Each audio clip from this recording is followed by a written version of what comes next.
right. All right, I think I got it on.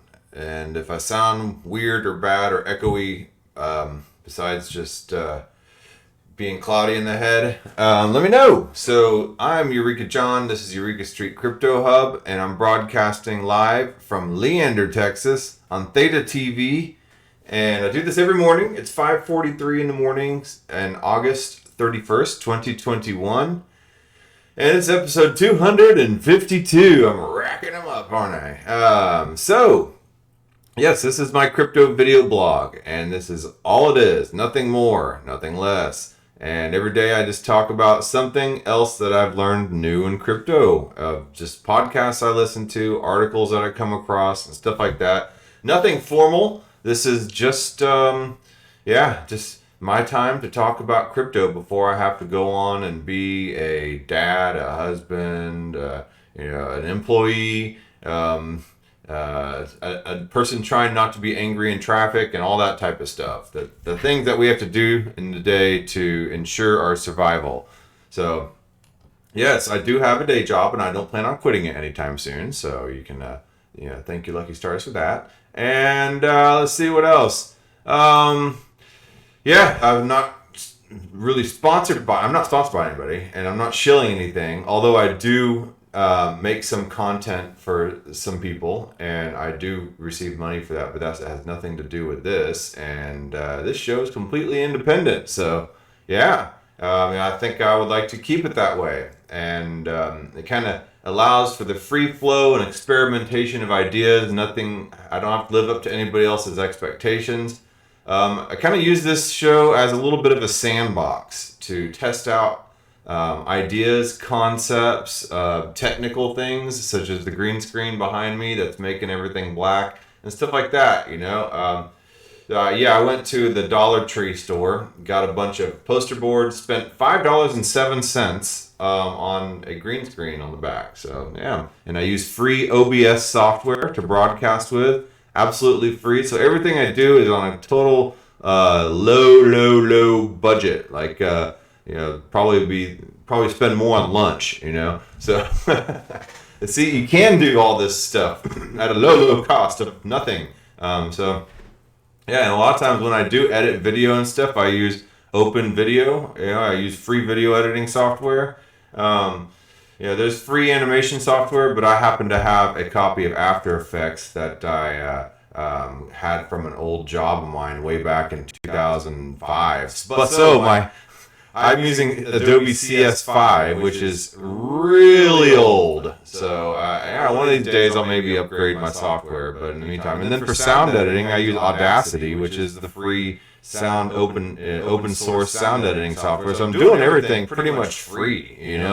I upload this to YouTube and Odyssey and BitChute, and those are all free to upload your videos to. So you really can do all this free. I don't pay for any subscriptions. I'm streaming free live on Theta right now, Theta TV. So if you want to become a content producer, the world is your oyster, right? Is that what people say? Or is that what people said in the 1990s? In the 1980s, Frankie Goes to Hollywood. Anybody remember that? Just relax, man. All right. I got a carrot. So, all right. So let's look at the market. Let me refresh this page. Refresh this bad boy. If I can get... Man, everything's kind of slugging today. If you're listening on the other end, is it slugging for you? Alright, my brain is slugging. Okay. But it's an everyday morning show. You can't always expect the content to be A-plus level. Alright. So, Bitcoin, 47,488, still sitting pretty right around that mark. Ethereum, $3,340.66. Cardano, $2.81. Binance Coin, 463.68. Tether, oh my God, it's not $1, it's 0.999 cents and 104. All right, XRP, $1.12. The Doge, 27 cents. Solana, 119.91. Solana is on a tear. And like I said yesterday, man, I wish I would have bought on that stuff. Page unresponsive. I wish I would have bought on Solana back when it was like $30 and stuff. And I was looking at it, I was like, it looks pretty cool. It's another quote unquote Ethereum killer. You probably do nothing. And here it is, up in number 8. But as I said before, layer 1 Ethereum is basically going to be the settlement layer where a lot of the stuff gets done, and then we'll have all these other more specialized blockchains taking care of the everyday work and the every John Q. Public work of Ethereum. And that's kind of where Solana, I guess, is pointing in that direction. And DeFi applications are being built on Solana. It's going to be interesting to see. Polkadot 2791 up in number 9. USDC stablecoin.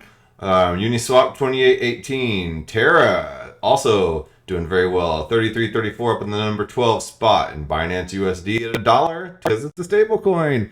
Bitcoin Cash 639.66. I don't know how Bitcoin Cash is still up there unless people are buying Bitcoin Cash thinking, a lot of new people, buying Bitcoin Cash thinking that it's like gonna be the cash of Bitcoin, or they just don't know any better. They're just buying it because it has Bitcoin in its name and they think it's the same thing. I don't know. I don't know, man. Chainlink 2597 kind of been staying right around there, stable. It does that. Chainlink kind of will sit at a place for a long time. A lot of the community I can see is starting to get a little ants in their pants and get a little restless about it. I'm not. And a lot of people, Chainlink Marines, are becoming UBT supporters, and it's Unibrow. And I'll look at that here down here in a second because it's been going through the roof. Good thing I hold a bunch of Unibrow. Litecoin 171.12. Polygon $1.36. All that layer 2 stuff, but it's dropped by 16.5% in the past 7 days. Who knows? Maybe it's because Arbitrum is supposed to come out today, and Arbitrum is another layer 2 solution.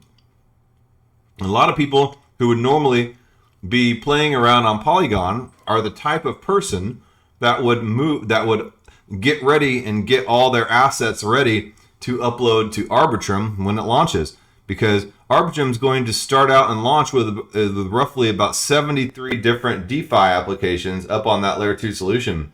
And what is a really good time to jump onto layer 2? Right when it first comes out, and right when all these DeFi applications are going to be competing against one another for your dollars to invest in. So the APYs are going to be high.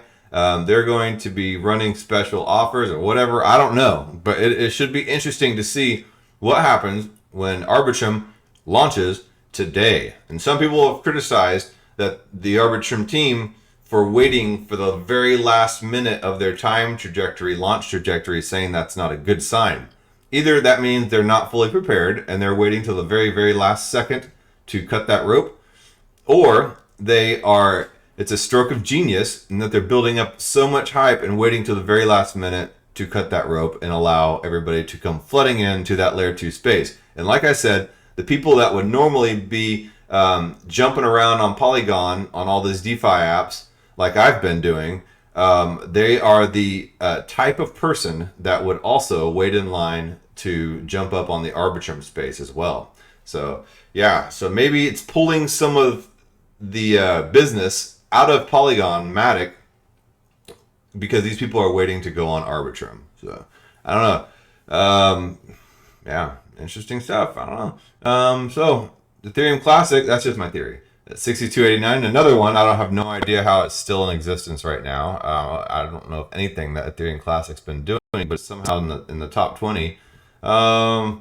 Avalanche has been on a tear, but looks like it's been slowing down a little bit. Past 24 hours, it's petered out 5.7%, down 6% in the past 7 days. And then we have Cosmos 2526 and Theta, as expected for it to go down some because they have unlocked some of their validators, unlocked some of the staking tokens on there.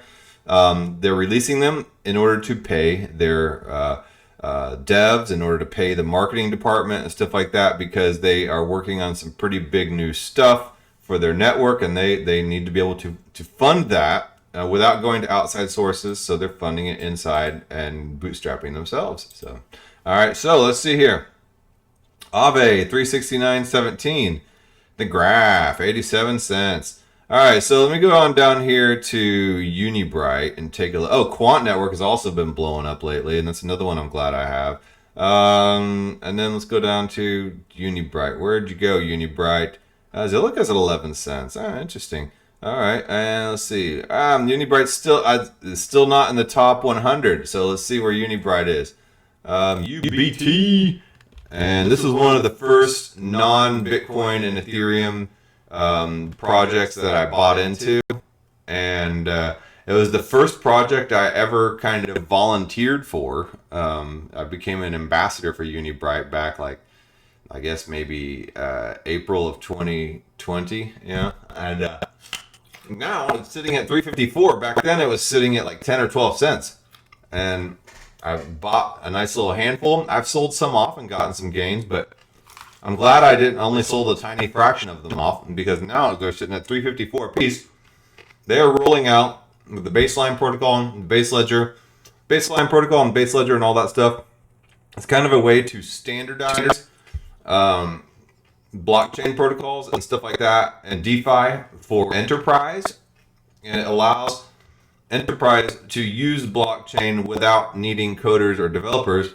It's kind of this drag and drop graphical user interface that enterprises and businesses, large businesses, can use to create smart contracts, and it works really well in the supply chain space as well. So large companies like Accenture, Coca-Cola, Target, you name it, some of these big companies, Microsoft, SAP. So yeah, Unibright has just started, and I think by the end of the year it could be significantly higher than this already. So this is interesting stuff. Anyway, so let's take a look over here. I was on the old tweet space, and I thought the article, I thought it was interesting. Betting on a Bitcoin bull run? Not in September, Bitcoin price data says. So I'm not much of a TA guy, and for those of you who don't know, TA is technical analysis. And those are the people that sit there and look at all the candles, the red and green candles and the wicks and all that stuff. And they're sitting there basically, I don't know, like some kind of shaman sitting there with a stick and some poop, stirring it around, saying, I think that we're going to have a good crop year. Yeah, so it's kind of how I feel about most TA. Some of it has been interesting. There's been some different various TA people that I've spoken to that actually, I'm kind of impressed. But I don't think I'm smart enough for TA, so it's not really my bag. So I'll just stick to the fundamentals and the dollar cost averaging. So anyway, Bitcoin may score all new time high in 2021, which it probably will, but the odds that it won't happen next month. Historical price data confirms that September tends to see Bitcoin price losses, and its best ever returns are still single figures. Okay. September 2021 looks like a classic for Bitcoin. As Bitcoin matures, it becomes more noticeable that Bitcoin US dollar behaves in similar ways during the same month each year. Q4 is a clear standout for top performance, especially in the year following a block subsidy halving. By contrast, January tends to be bearish, although this year was a conspicuous exception to the rule. All right, turning to September, however, the picture is uninspiring for investors. Summer may be over, but historically, next month has never seen Bitcoin increase by more than 6%. Bitcoin doesn't like September at all, contributor Michael Van de Poppe commented this week. Are we going to repeat and have a corrective month across markets before the continuation of a bull cycle? So that makes you ask. And look at this graph here. Let's take a look. Okay. So September's been down, and then the only two green months have only been up 6.4% and 2.35%. Now in the stock world, that would be incredible, but we're not in the stock world. The rules are different here. And if we are going purely by history, okay, sure. However, I feel, and a lot of people feel, a lot of people feel that, I don't feel this, but a lot of people feel that we are in a bubble, okay? And a crypto bubble, that all this is a bubble, and it's going to pop, and it's going to be the biggest bubble that ever popped. And I did hear a theory, I can't remember who said this, on the What is Money show by Robert Breedlove, but they said, the tulip bubble back then, and this is the one thing you always hear when people try to criticize the crypto market. It's just like the tulip bubble. And the tulip bubble, if you don't know what it is, back in the 1700s, just 1800s, I don't know, something like that. Back in in the Dutch world, in Amsterdam and all that, in Holland, people were overvaluing these tulips, and they were getting to the point where they were even, pulling out loans against tulips, buying property with tulips, and they were completely just like way overpaying, like beanie babies on crack. And of course, that bubble popped, and then suddenly whoever was left holding the bag was stuck holding all these tulips back in the 1700s or something, and that were basically worthless at that point. However, one of the important things that came from that was the long-lasting and still to this day lasting flower industry that was born over there in Holland, and it is one of the largest international flower markets. And then, of course, people may say the same thing about the .com bubble. You had things like pets.com and all types of weird .com websites that were just static websites and stuff like that. People cyber squatting, and that bubble burst. But what did that leave? That left Silicon Valley. It left the platform and the foundation for everything to be built upon what is our current tech world, and Google and Amazon and eBay and stuff like that. So whatever survives these bubble bursts ends up becoming a new paradigm shift and foundation for where the world is going to go. And so this may bust at some point. However, we have a lot of things going on in the world that have never happened before.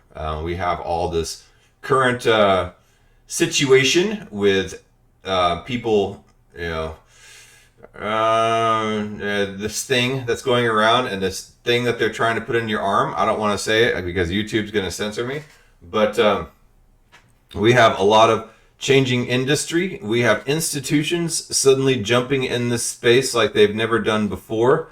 A bubble a lot of times bursts, I guess, from atmospheric pressure from the outside. However, I feel like this bubble is forming from the inside, and a lot of stuff from the inside of the bubble are really pushing to hit escape velocity because the bubble is just constraining them. And once this bubble bursts, we may see a lot of this stuff going full blast out into the world at complete escape velocity and taking things over. We have a fourth industrial revolution going on. We have Internet of Things. We have all this stuff's beginning to be connected through blockchain technology and through Web 3.0. So it's not just about everybody trying to just jump in and buy happy little cartoon NFTs.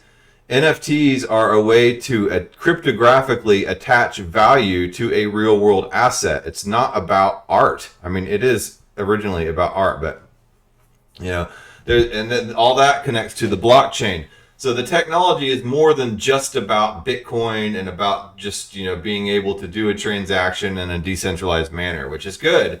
But it's, you have NFTs, which attach value to real world assets cryptographically, and the ability for people to be able to trade that back and forth. And apply this to property, apply this to real world stuff. It's a complete revolutionary change in structure. And then a lot of that, it's built on the Ethereum platform, which allows smart contracts, which eliminate a third party or an intermediary in order to be able to programmatically have decisions be made. And we have AI, jumping in and taking over the world. So all this stuff, yes, it existed. It was beginning to exist before 2021, but 2021 has really seen a surge and an exponential growth of all this stuff and an institutional adoption of a lot of this stuff. This has never happened. So this is why I say this bubble may burst, but it's not going to burst from the outside due to atmospheric pressure. It's going to be bursting from the inside due to all this stuff reaching escape velocity.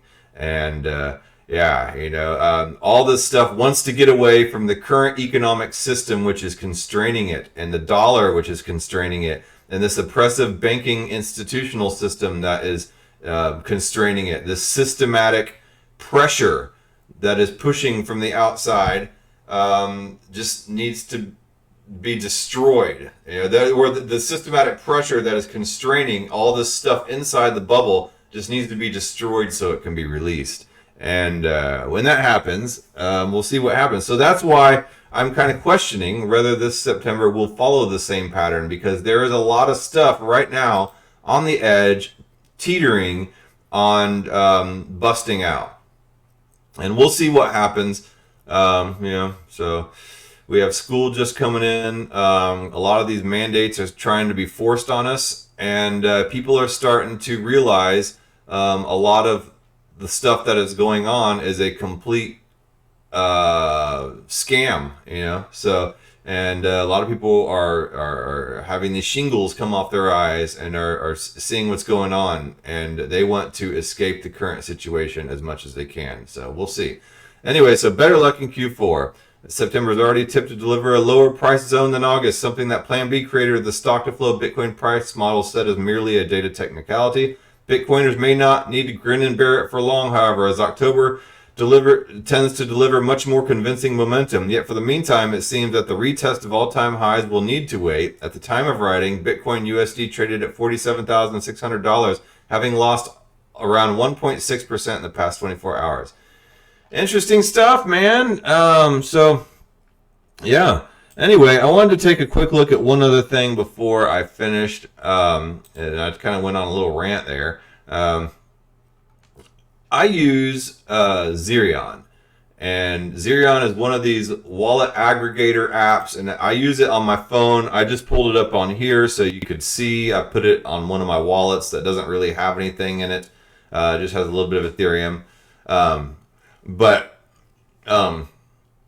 also have this wallet address connected to the Binance Smart Chain, and I see this happen in my Ethereum wallet too, and on Layer 2. I have another wallet address connected to Matic, the Polygon, and you'll find that you get these weird little airdrops in here. Like, for instance, 800,000 Ever token, 950,000 Flux token. What is that?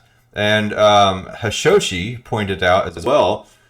He's also a crypto YouTuber, and I really like listening to him sometimes. And so, yeah. He said, warning sign number 1, claiming to offer every single buzzword in all of crypto. Be warned, everyone, there will be more of these types of scams. Hashoshi tends to like Cardano a lot. So this is starting to happen on Cardano as well.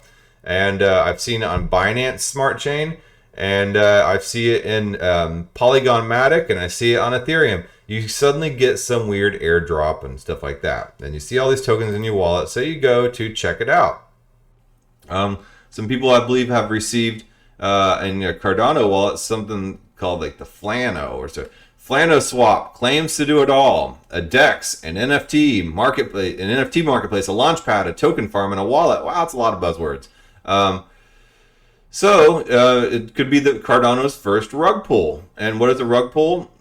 That's basically when they get everybody to invest in their project, and then the team kind of just somehow flies by night and they pull everything out and they pull the rug out from under you. So anyway, I haven't officially been caught in a rug pull, knock on wood, just yet. But the way I've been kind of degenning over here on Polygon, it's bound to happen. So, but I'm almost kind of pushing for a rug pull just to test it and see what happens. I'm totally what they call chatting into it, and aping. And just to see if I can get caught in a rug pull and see how long it takes me.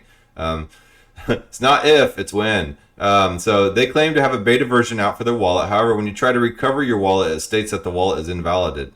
While stating your wallet is invalid, it sends a copy of your recovery phrase as a payload to their server. So that's how they do it. To see this tab, all you have to do is go to their website, Flano Wallet. So just watch out for weird projects like that. Anyone reading this, please do not enter your recovery phrase on their site.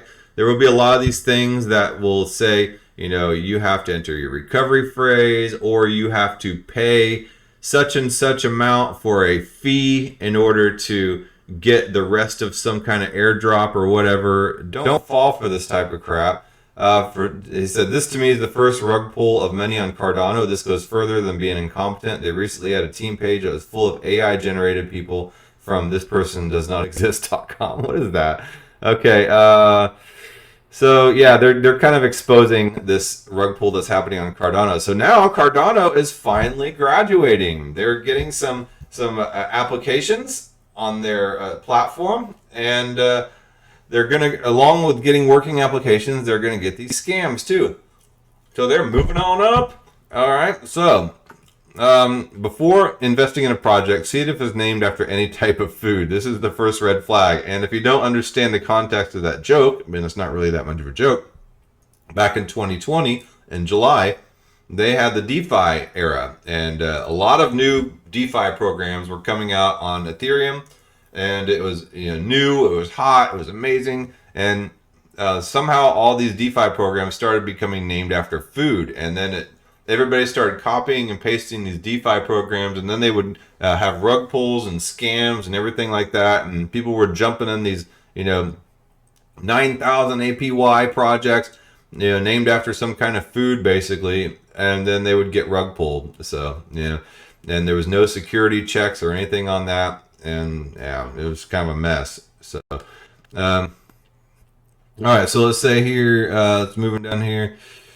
Is anything to do to slow the scammers down? Best of practice to assume all dApps coming in Cardano will be in rug pulls until proven otherwise. It's going to be like 2017 initial coin offering mania. Do your own research always. Stay safe, everyone, and never give out your passphrase. But it's named after food. That makes it good, right? Yes. So anyway, but the Cardano community, I do have to say the Cardano community is very intense and loyal. So they will be the first ones to sniff out. So you have Elizabeth Warren sitting here talking about shadowy supercoders, lurking. Wouldn't you rather have your money with a big bank than in the hands of shadowy supercoders? Honestly, no. I don't want to have the money in big banks because all they do is nickel and dime me to death and try to, at any chance, pounce on me with NSF fees and stuff like that as I do my day-to-day banking because of some tiny little iTunes subscription that I forgot that popped through that was unexpected. And they're unforgiving about that. And if I'm trying to pump gas, they'll lock up my account and everything like that because of potential fraud. And then I'm sitting there on my phone trying to maybe the reception's bad or something, trying to talk to customer service to get my card unlocked. So no, I'd rather I'd rather deal with communities and scams and stuff like that, and kind of. Communities watching out for each other, because you notice in the crypto community that any type of scam that happens, everybody is like super hawkish, looking out for each other, saying, hey, here's a scam over here, I found it, this is what's going on, da da da da. So it's not really shadowy super codey at all. If there is a bad element in a crypto world, it gets called out really quick by the community. It's hard to be a successful, long-lasting scammer in the crypto world, that's for sure. All right, so anyway, but yeah, watch out for launchpad products, initial coin offerings, initial distribution offerings, token generation events, and stuff like that. I mean, a lot of times these are necessary, but these are also a cover for a scam in which people are trying to recruit tons of investors to come in and pour their money into something new, and then they have a failed token generation event, and then they run off with the money. So that's pretty notorious. So anyway, so I'm just kind of thumbing through this Flano swap. So somebody mentioned some of these small coins that were being airdropped in here somewhere in the comments yesterday. I can't remember where I found that comment, but it's kind of what got me on this. So anyway, let's go back to my Xerion wallet. So we have this Evercoin and this Flux coin. Let's see. A lot of times, generally, if you see these weird airdrops, then all you have to do is just do a search, Flux token, and let's see what Flux token comes up with. And you'll find, in a lot of cases, just some kind of Reddit thread or something, and you'll be able to figure out what it is. Flux token airdrop. Let's see. Well, there's a fluxtoken.org, but let's see if that's their website. Let me just see airdrop. Flux token airdrop. Okay, Flux protocol airdrop information, full detail and schedules. How to participate in the Flux protocol airdrop. You'll probably never get rich off of seemingly these random airdrops. So earn free Flux tokens, and BSC latest scam, that's Minerium. That's one that I talked about not too long ago. That ended up in my wallet. Now it's no longer in my wallet because it got called out as a scam. So maybe this one hasn't been called out as a scam yet. So Flux airdrop on CoinMarketCap, Flux protocol medium. All right, so let's see here. So let's see. It usually ends up you can stake your tokens, but then you have to pay a staking fee or something like that. So we'll see. Welcome to our community. We're proud to announce that Flux protocol airdrop is coming soon to CoinMarketCap. Here are the details to participate. I don't know. I don't know whether this one is legit or if it's a scam. So time will tell. I will keep an eye on this Flux protocol and see what the deal is. But it's just a good way to do that. Just go and just put the word token after whatever ticker has shown up in your wallet ever right here in Flux, and then just do a search on I use pre-search, and just usually you can find some kind of Reddit thread about it. I haven't found it yet, but I haven't really looked deeply. This is obviously my first time to look. So anyway, just watch out for those scams and stuff like that, and watch out and be wary of these random things that promise insane returns. So Flux token airdrop, everyone gets 44 BNB. Not okay. So yeah, here's somebody already looking like they're calling out this Flux token. So yeah, man, like I said, watch out, be wary, know what's going on, and let the community call stuff out for you. And yeah. Anyway, that being said, I'm going to call it a day. We talked about this bubble and September, and now we talked about some random airdrops in your wallet. So, I don't know, just a lot of rambling today, so sorry about that. And, yeah, that being said, let me check my chat. Not a whole lot of action over here. All right, so I will talk to you guys tomorrow. All right, bye. Hello, ladies and gentlemen.